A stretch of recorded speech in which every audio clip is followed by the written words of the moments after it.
Pelaku penganiayaan remaja hingga tewas di Ambon, Maluku, Abdi Toisuta, akhirnya ditampilkan ke publik oleh polisi. Meski dijerat dengan pasal penganiayaan, tidak menutup kemungkinan pelaku bisa diancam dengan pasal lain.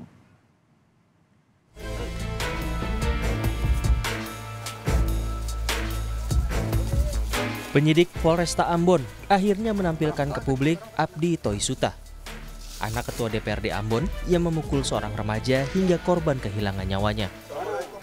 Polisi menegaskan kasus ini akan ditangani secara terbuka tanpa pandang bulu. Saat ini penyidik masih memeriksa sejumlah saksi. Kepolisian juga sudah mengotopsi korban, tetapi hasilnya akan disampaikan di persidangan nanti.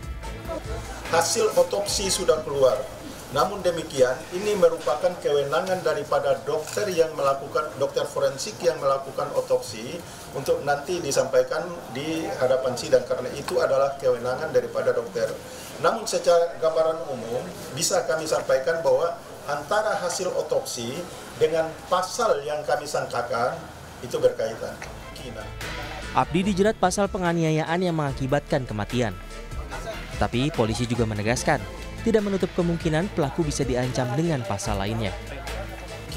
Seperti mana tadi disampaikan oleh Pak Kasat, bahwa apabila dalam perkembangannya ditemukan ada perbuatan dari keterangan saksi yang terkait dengan pasal lain, maka tidak menutup kemungkinan untuk kami akan gunakan pasal-pasal yang lain.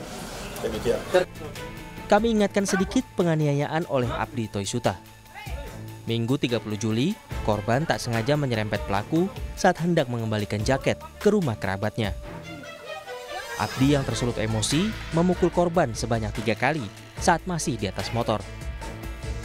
Meski sempat dibawa ke rumah sakit, nyawa korban tak tertolong. Keluarga korban kini berharap Polri menegakkan keadilan sesuai hukum yang berlaku. Lantaran tersangka merupakan anak seorang ketua DPRD. Tim Liputan, Kompas TV.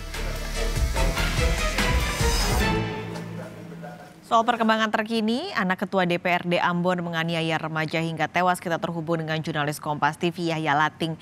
Yahya, polisi menyatakan pelaku terancam dijerat pasal berlapis. Nah, apa pasal lain selain penganiayaan yang akan diterapkan?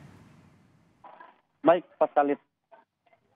Untuk pasal lain sendiri akan sesuai dengan perkembangan pemeriksaan nantinya. Jadi untuk pemeriksaan sampai saat ini sudah 6 saksi yang diperiksa. Ketika nanti ada keterangan baru dan memunculkan fakta-fakta baru, tidak menutup kemungkinan pasal-pasal yang lain juga akan disangsikan kepada tersangka. Untuk proses penyelidikan sendiri di Polres sampai saat ini masih terus berlanjut. Nah, untuk menyelesaikan itu secara cepat, Polda sendiri sudah menurunkan tim asistensi untuk mendampingi penyidik Polres Pulau Ambon. Berikut kutipan pernyataan Polda Maluku. Kabid Humas Polda Maluku. Itu Bapak Kapolda telah memerintahkan Dirkrim serta tim untuk turun melakukan backup terhadap kepada Polres Pulau Ambon untuk menuntaskan, sekaligus juga melakukan supervisi terhadap penanganan kasus ini, baik penerapan pasal maupun dan lainnya. Kemudian perlu kami jelaskan bahwa sampai dengan saat ini ada sudah sekitar 6 orang saksi yang diperiksa.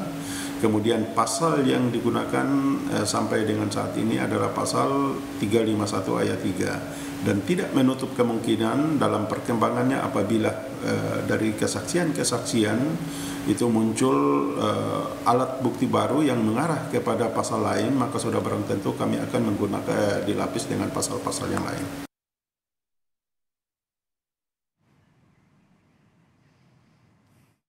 Pak Kalis, jadi proses penyelidikan ini sendiri untuk